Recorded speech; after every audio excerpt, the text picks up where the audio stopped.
A Bivouac of the Dead. By Ambrose Bierce. Away up in the heart of the Allegheny Mountains, in Pocahontas County, West Virginia, is a beautiful little valley through which flows the East Fork of the Greenbrier River. At a point where the valley road intersects the old Staunton and Parkersburg Turnpike, a famous thoroughfare in its day, is a post office in a farmhouse. The name of the place is Traveler's Repose, for it was once a tavern.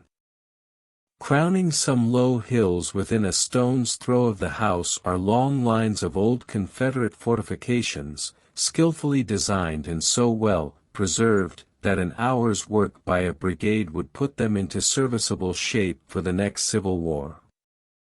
This place had its battle, what was called a battle in the green and salad days of the Great Rebellion. A brigade of Federal troops, the Writers' Regiment among them, came over Cheat Mountain, 15 miles to the westward, and, stringing its lines across the little valley, felt the enemy all day, and the enemy did a little feeling, too. There was a great cannonading, which killed about a dozen on each side. Then, finding the place too strong for assault, the Federals called the affair a reconnaissance in force, and burying their dead withdrew to the more comfortable place whence they had come.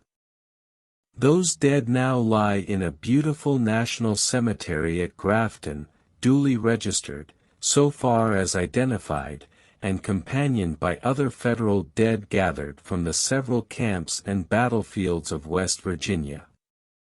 The fallen soldier, the word hero, appears to be a later invention, has such humble honors as it is possible to give. His part in all the pomp that fills the circuit of the summer hills is that his grave is green. True, more than a half of the green graves in the Grafton Cemetery are marked unknown, and sometimes it occurs that one thinks of the contradiction involved in honoring the memory of him of whom no memory remains to honor, but the attempt seems to do no great harm to the living, even to the logical. A few hundred yards to the rear of the old Confederate earthworks is a wooded hill. Years ago it was not wooded.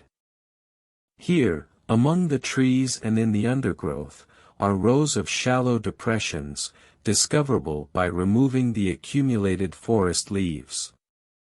From some of them may be taken, and reverently replaced, small thin slabs of the split stone of the country, with rude and reticent inscriptions by comrades.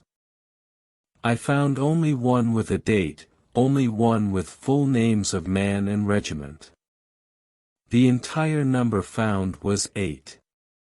In these forgotten graves rest the Confederate dead between 80 and 100, as nearly as can be made out. Some fell in the battle, the majority died of disease. Only two, have apparently been disinterred for reburial at their homes.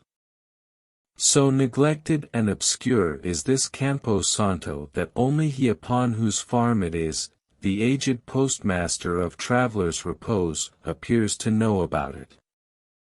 Men living within a mile have never heard of it. Yet other men must be still living who assisted to lay these Southern soldiers where they are, and could identify some of the graves. Is there a man, North or South, who would begrudge the expense of giving to these fallen brothers the tribute of green graves? One would rather not think so. True, there are several hundreds of such places still discoverable in the track of the Great War.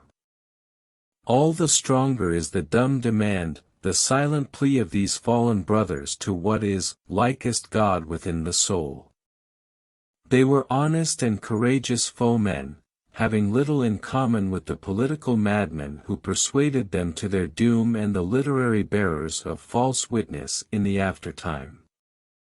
They did not live through the period of honorable strife into the period of vilification, did not pass from the Iron Age to the Brazen, from the era of the sword to that of the tongue and pen.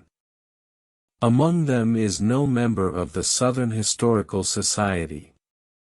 Their valor was not the fury of the non-combatant, they have no voice in the thunder of the civilians and the shouting. Not by them are impaired the dignity and infinite pathos of the lost cause. Give them, these blameless gentlemen, their rightful part in all the pomp that fills the circuit of the summer hills. The end.